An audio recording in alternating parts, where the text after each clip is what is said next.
Once again about Batman v Superman: Dawn of Justice, and this time we're going to talk again about a gentleman named Scott Mendelson. Scott Mendelson, he writes for Film Threat and Forbes, and he's a critic on Rotten Tomatoes. So here he is on Forbes. This is his biography. He studied the film industry. He usually emphasizes on box office analysis, but he also does film criticism, box office commentary, and film skewing scholarship.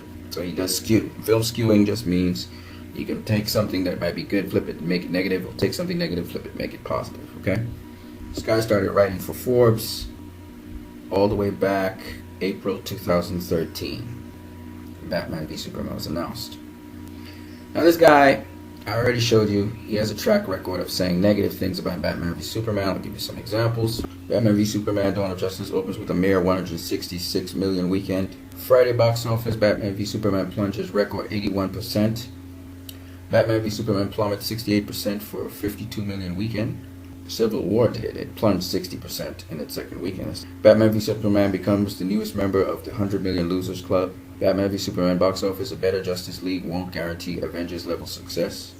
Batman v Superman topped by Melissa McCarthy as the boss nabs 8 million Friday. So I'm just showing you. Then it says Batman v Superman drops 60% for smaller third Friday than Tim Burton's Batman.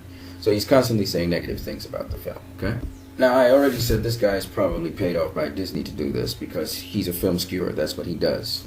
He's the guy that posts from Forbes. You read. Usually they get to the top of your search engine. And he's the first guy you see, right? Now, even though he's a detractor of the film, he talked about realistic box office figures. And what people don't know is Warner Brothers never really said their projections for Batman v Superman. It was this guy who talked about realistic box office figures. His conclusion was basically this. I'm guessing that Batman v Superman: Dawn of Justice will gross between 700 million and 1.12 billion worldwide when it opens next month. He also said, if the Ben Affleck Henry Cavill superhero sequel earns 383 million domestic, which in turn makes up to 55% of its worldwide earnings, it ends its worldwide run with 700 million. Considering the 668 total for Man of Steel, such a figure would be problematic. On the other hand, if the film does 55% of its business overseas, then it gets to 855 million worldwide.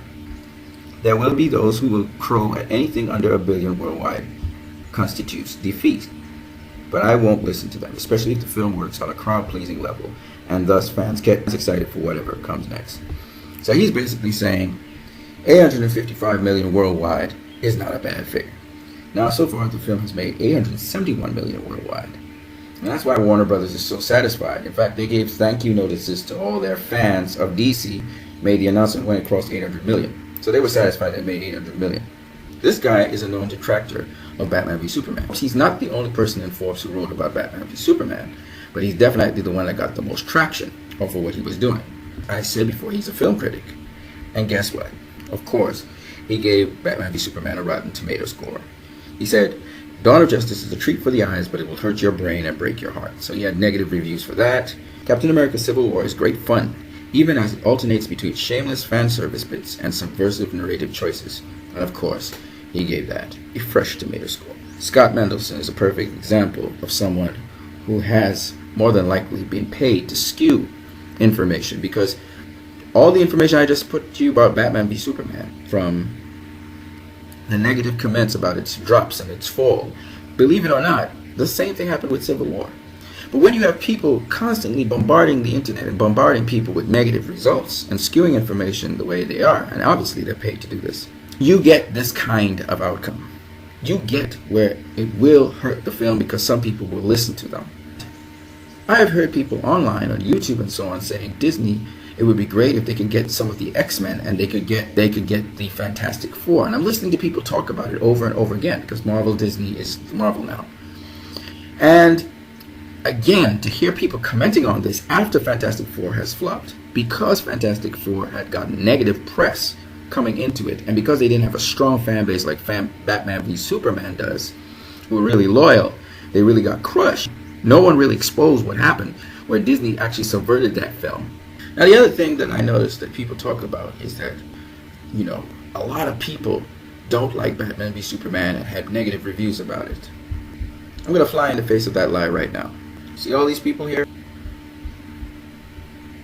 Look how long this list is. This list pretty much goes on forever.